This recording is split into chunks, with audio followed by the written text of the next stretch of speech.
175 చోట్ల క్యాండిడేట్లు పెట్టడానికి చంద్రబాబు నాయుడుకి క్యాండిడేట్లు దొరక్క పవన్ కళ్యాణ్తో జత కలిసినా కూడా ఇంకా కూడా అనౌన్స్ చేయలేని దౌర్భాగ్య స్థితిలో ఉంటూ రాష్ట్రం సంగతి దేవుడు ఎరుగు, కనీసం నా కుప్పాన్నైనా నేను కాపాడుకోకపోతే రాబోయే 2024లో 175కి 175 అని జగన్మోహన్ రెడ్డి గారు ఘంటాపదంగా చెప్తున్నప్పుడు మనం ఓడిపోతే తలెత్తుకోలేమన్న భయంతో ఈరోజు కుప్పానికి వెళ్తున్నారు తప్ప మరొకటి కాదు. ఈరోజు కుప్పంలో దాదాపుగా 40 సంవత్సరాలు పైగా ఎమ్మెల్యేగా చేశారు, 3 సార్లు ముఖ్యమంత్రిగా చేసి కూడా ఆ కుప్పంలో ఏ కుటుంబానికి సంక్షేమం అభివృద్ధి అందించారో ఒకసారి చెప్పాలి చంద్రబాబు నాయుడు. ఈరోజు జగన్మోహన్ రెడ్డి గారు ప్రతి కుటుంబానికి కూడా ఈ రాష్ట్రంలో ఉన్న పేద కుటుంబాలకి ఏమి ఇస్తున్నామో సంక్షేమాన్ని అక్కడ ప్రతి కుటుంబంలో ఎలిజిబిలిటీ ఉన్న అందరికీ కూడా పార్టీ చూడకుండా కులం చూడకుండా జగన్మోహన్ రెడ్డి గారు వెల్ఫేర్ స్కీమ్స్ ఇస్తున్నారు. ఆ ప్రాంతంలో అభివృద్ధి చేస్తున్నారు. ఆర్డీఓ సర్కిల్ తీసుకొచ్చారు, మున్సిపాలిటీ చేశారు, ఇప్పుడు తాగే నీళ్లు కూడా తీసుకొస్తున్నారు. ఇది చాలా ఇంపార్టెంట్ ఇష్యూ.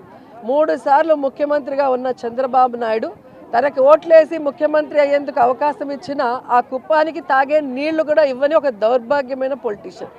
సో ఇక ఆ కుప్పంలో ఓట్లు చంద్రబాబు నాయుడుకి వెయ్యరు అనేది తెలుసుకొని ఈరోజు కాళ్ళు చేతులు పట్టుకోవడానికే వెళ్ళాడు. ఎందుకంటే మున్సిపల్ ఎలక్షన్స్లోనే మీరు చూశారు, లోకేష్ చంద్రబాబు నాయుడు గల్లీ గల్లీ తిరిగినా కూడా ఎలా ఫుట్బాల్ ఆడేశారో ఆ కుప్పం ప్రజలు మనం అందరం కూడా గమనించాం. రాబోయే 2024లో కూడా కుప్పం ప్రజలు చంద్రబాబు నాయుడిని ఫుట్బాల్ ఆడతారు. 175కి 175 జగన్మోహన్ రెడ్డి గారికి ఇవ్వబోతున్నారు. కాంగ్రెస్ పార్టీ షర్మిలాని ఏపీ ఇన్ఛార్జిగా తీసుకొచ్చే ప్రయత్నం చేస్తుందని ఏమొస్తుంది అంటే వార్తలు వస్తున్న నేపథ్యంలో షర్మిల ఏపీ కాంగ్రెస్ ఇన్ఛార్జిగా మీకేమైనా ఇబ్బందా? మాకైతే ఏ ఇబ్బంది లేదు. ఎందుకంటే నేను అనేక సందర్భాల్లో చెప్పాను, ఇది ప్రజాస్వామ్య దేశం, ఎవరైనా పార్టీ పెట్టుకోవచ్చు, ఎవరైనా మేనిఫెస్టో అనౌన్స్ చేసుకోవచ్చు, ఎవరైనా పాదయాత్రలు చేయొచ్చు, ఎవరైనా పబ్లిక్ మీటింగ్లు పెట్టచ్చు. కానీ వాళ్ళు చెప్పే అజెండా ప్రజలకి నమ్మశక్యంగా ఉన్నప్పుడే వాళ్ళు సపోర్ట్ చేస్తారు. కాబట్టి ఎవరో వస్తారు ఏదో చేస్తారని భయపడే క్యారెక్టర్ జగన్మోహన్ రెడ్డిది కాదు అనేది ఇప్పటికే మీకు అర్థమై ఉంటుంది. స్టార్ క్యాంపెయినింగ్ వస్తే మొత్తం కూడా విమర్శల దాడి అంతా కూడా అధికార పార్టీ మీదే ఉంటుంది. దాన్ని ఎలా ఈరోజు ఏం కొత్త కాదండి, ఎక్కడైనా అధికార పార్టీ విమర్శలు ఎదుర్కోవటం ఈ దేశంలో మనం చూసాం. కానీ జగన్ అన్న అపోజిషన్లో ఉన్నప్పుడు కూడా అధికార పార్టీని తిట్టకుండా జగన్ గారినే తిట్టిన దాఖలాలు మనం కళ్ళారా చూసాం. సో జగన్ గారిని చూసి కడుపు మంటతో ఎంతోమంది ఎన్నో మాట్లాడతారు. రజనీకాంత్ డైలాగ్ ఉంటుంది కదా, ఏం డైలాగ్ చెప్పాను కదా నగీర్లో, కాదు దానికి ఏంటి చెప్పు, విమర్శించని నోరు ఉండదు, మొరగని కుక్క ఉండదు, మన పని మనం చేసుకుంటూ వెళ్ళిపోవాలి, అర్థమైందా రాజా అని జగన్ గారు అదే చేస్తారు. ఎవరు ఏం విమర్శించుకున్నా తాను చెప్పిన వాగ్దానాన్ని తాను ఇచ్చిన మాటని నెరవేర్చుకుంటూ సైలెంట్గా ఆయన పని ఆయన చేసుకోబోతున్నారు. ప్రజలు గమనిస్తున్నారు కాబట్టి ఈరోజు 2019 నుంచి ఈ రోజు వరకు ఏ ఎన్నికలు వచ్చినా కూడా వార్ వన్ సైడ్ అన్నట్టుగా జగనన్నకే సపోర్టివ్గా ఉన్నారు అంటే అర్థం అదే.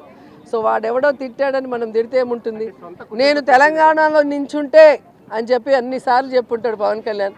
నించుంటే కదా తెలిసేది, ఆంధ్రాలో నించుంటే 2 చోట్ల ఓడిచ్చారు, తెలంగాణలో పార్టీని నించోబెడితే బర్రె లెక్క కన్నా తీసిపోయాడు. అంటే ఎంత మీ మీడియా హైప్ చేసినా పవన్ కళ్యాణ్ని లోకేష్ని జాకీలు పెట్టి ఎత్తాల్సిందే కానీ ఆ జాకీలు ఇరిగిపోతున్నాయి, వాళ్ళు మాత్రం పైకి రావట్లేదు. అంటే అధికార పార్టీలో సంబంధించి సీటు రానటువంటి ఎమ్మెల్యేలందరూ కూడా కాంగ్రెస్ పార్టీకి టచ్లో ఉన్నారని ఆ అధ్యక్షుడు కూడా చెప్పారు. అదే సునకానందం, పచ్చ ఛానళ్ళ సునకానందం. ఇప్పటి వరకు 175 చోట్ల అనౌన్స్ చేయలేకపోయారు. సో ఎక్కడైనా ఎవరైనా కొట్టాడుకొని బయటకు వస్తే వాడికి సీట్ ఇద్దామా అనే ఆలోచన. సో అలా ఎవడొచ్చినా కూడా వాడి ఓడిపోవడం తప్ప ఇంకోటి కాదు. ఎందుకంటే గతంలో కూడా మీరు చూశారు, జగనన్న అజెండాతో గెలిచిన 23 మంది డబ్బు కోసం పదవుల కోసం తెలుగుదేశం పార్టీకి వెళితే 2019 ఎన్నికల్లో ప్రజలు వాళ్ళని చిత్తుగా ఓడించారు.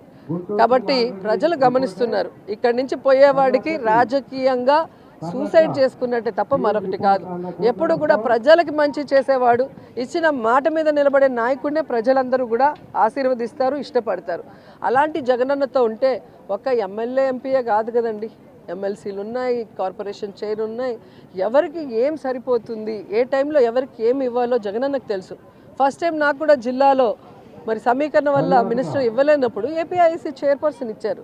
సో జగన్ గారికి తెలుసు ఎవరితో ఎలా ప్రజలకి సర్వీస్ చేయించాలి అని.